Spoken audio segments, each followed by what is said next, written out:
أعوذ بالله من الشيطان الرجيم. بسم الله الرحمن الرحيم. وإذ استسقى موسى لقومه فقل اضرب بعصاك الحجر فانفجرت منه 12 عينا قد علم كل أناس مشربهم كلوا واشربوا من رزق الله ولا تعثوا في الأرض مفسدين.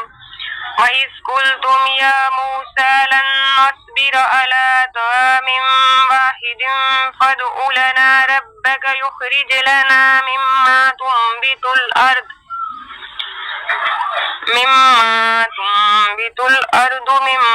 بقلها وكسائها وفومها وعدسها وبصلها قال تستبدلون الذي هو أدنى بالذي هو خير اهبطوا مصرا فإن لكم ما سألتم وضربت عليهم الذلة والمسكنة وباءوا بغضب من الله ذلك بأنهم كانوا يكفرون بآيات الله ويقتلون النبيين بغير الحق ذلك بما عصوا وكانوا يعتدون. إن الذين آمنوا والذين هادوا والنصارى والسابئين من آمن بالله واليوم الآخر وعمل صالحا فلهم أجرهم عند ربهم ولا خوف عليهم ولا هم يحزنون. وإذ أخذنا ميثاقكم ورفعنا فوقكم الطور خذوا ما آتيناكم بقوة واذكروا ما فيه لعلكم تتقون ثم توليتم من بعد ذلك فلولا فضل الله عليكم ورحمته لكنتم من الخاسرين. ولقد علمتم الذين اعتدوا منكم في السبت فقلنا لهم كونوا قردة خاسئين وجعلناها نكالا لما بين يديها وما خلفها وموعظة للمتقين.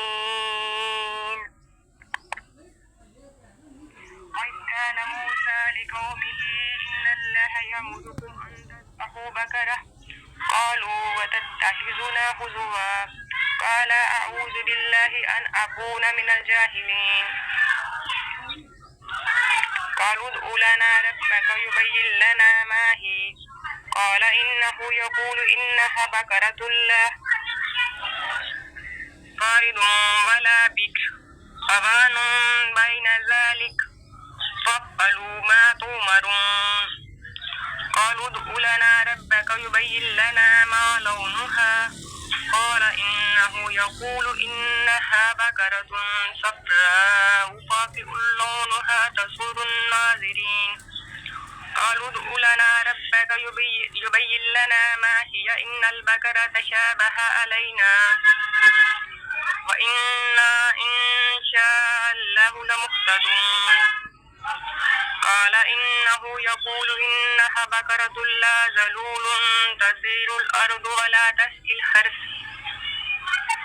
قال إنه يقول إنها بقرة لا ذلول تثير الأرض ولا تسقي الحرث مسلمة لا شية فيها.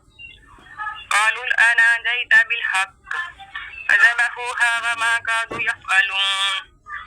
وإذ قتلتم نفسا فادارأتم فيها والله مخرج ما كنتم تكتمون وقلنا اضربوه ببعضها